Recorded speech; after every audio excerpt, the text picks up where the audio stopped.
प्यारे संतो प्यार नाल कहना धन निरंकार जी।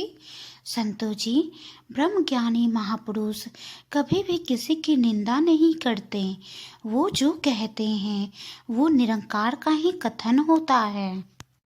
इसलिए ब्रह्म ज्ञानी संत महापुरुषों को कभी भी किसी के लिए निंदा नहीं करनी चाहिए। कभी भी किसी के लिए अपने मुंह से अपशब्द नहीं निकालने चाहिए।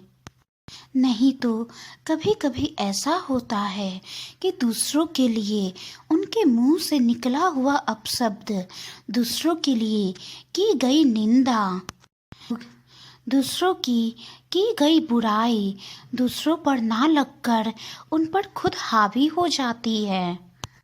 और संतो जी, आज हम इसी बारे में एक कहानी के माध्यम से जानेंगे।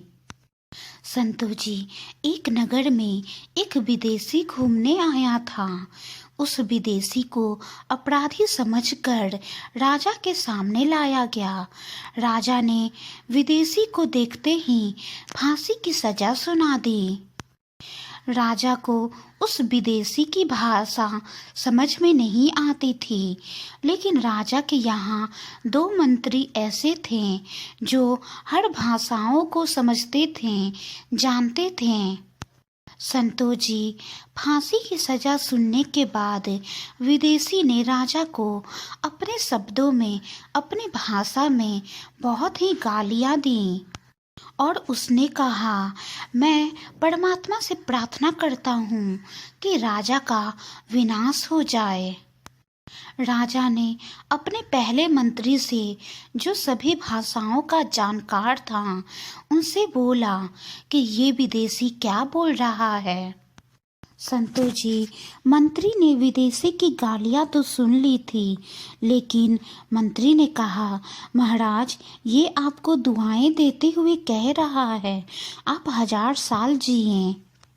राजा ये बात सुनकर बहुत ही खुश हुआ, लेकिन दूसरे मंत्री ने पहले मंत्री की बातों से आपत्ति जताई।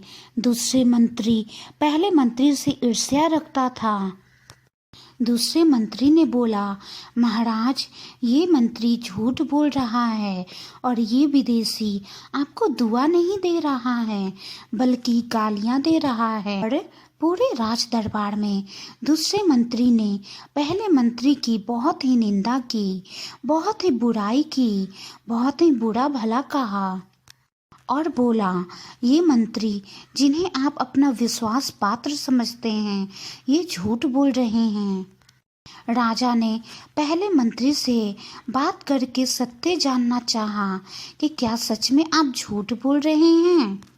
संतो जी, पहले मंत्री ने बोला, हाँ महाराज, ये सत्य है कि मैं झूठ बोल रहा हूँ।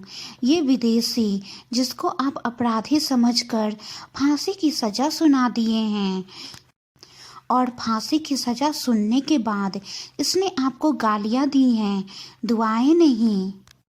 लेकिन सच तो यही है, ये विदेशी कोई अपराधी नहीं है और इसकी भाषा को ना समझने के कारण सैनिकों ने इसे अपराधी समझ लिया और आपके सामने इसे पेश कर दिया। संतो जी, पहले मंत्री की बातों को सुनकर राजा ने कहा, तुमने इस विदेशी को बचाने की भावना से अपने राजा से झूठ बोला। मानव धर्म को सर्वोपरि मानकर तुमने राजधर्म को पीछे रखा। मैं तुमसे बहुत ही खुश हूँ। संतो जी, फिर राजा ने विदेशी और दूसरे मंत्री की ओर देखकर कहा, मैं आप दोनों को मुक्त करता हूँ, निर्दोष होने के कारण ही आपको इतना क्रोध आया कि आपने राजा को गाली दी। और मंत्री महोदय, आपने सच इसलिए कहा क्योंकि आप पहले मंत्री से ईर्ष्या रखते थे।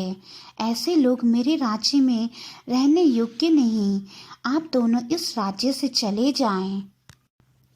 संतो जी, दूसरों की निंदा करने की प्रवृत्ति से दूसरों की हानि होने के साथ साथ खुद को नुकसान भी होता है।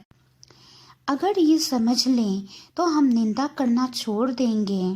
संतो जी, सांसारिक तो मोह माया में फंसे हुए हैं और मोह माया में फंसने के कारण वो दूसरों की निंदा करके गलतियां तो करते ही हैं, लेकिन ब्रह्म ज्ञानी को तो इस परमात्मा का ज्ञान हो चुका है।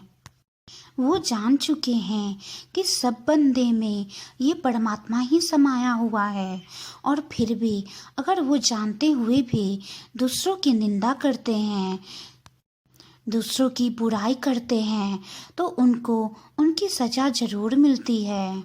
संतो जी, इसलिए निंदा कभी किसी का ना करें।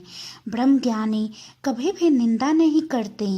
वो जो कहते हैं निरंकार का ही कथन होता है, क्योंकि सांसारिक तो अनजाने में दूसरों की निंदा करते हैं, लेकिन ब्रह्म ज्ञानी जानबूझकर परमात्मा को पहचानने के बाद भी, परमात्मा को जानने के बाद भी अगर दूसरों की निंदा करते हैं तो परमात्मा उन्हें कभी नहीं बख्शते, उन्हें क्षमा कभी नहीं करते। क्योंकि दूसरों की निंदा कर, दूसरों की बुराइयां कर हम अपने ही घरे को भरते हैं। दूसरों को कहा हुआ बुरा शब्द हमारे ऊपर ही हावी हो जाता है। संतो जी, इसलिए दूसरों की निंदा कभी ना करें। वाणी में कोई त्रुटि हो तो बख्श लेना जी। नए नए वीडियोज और साखी के लिए अपने चैनल सतगुरु दी मेहर को लाइक करें, शेयर करें, कमेंट करें और सब्सक्राइब करें। साथ ही में बेल आइकन पे क्लिक जरूर करें। प्यारे साथ संगत जी, प्यार से कहना धन्य निरंकार जी।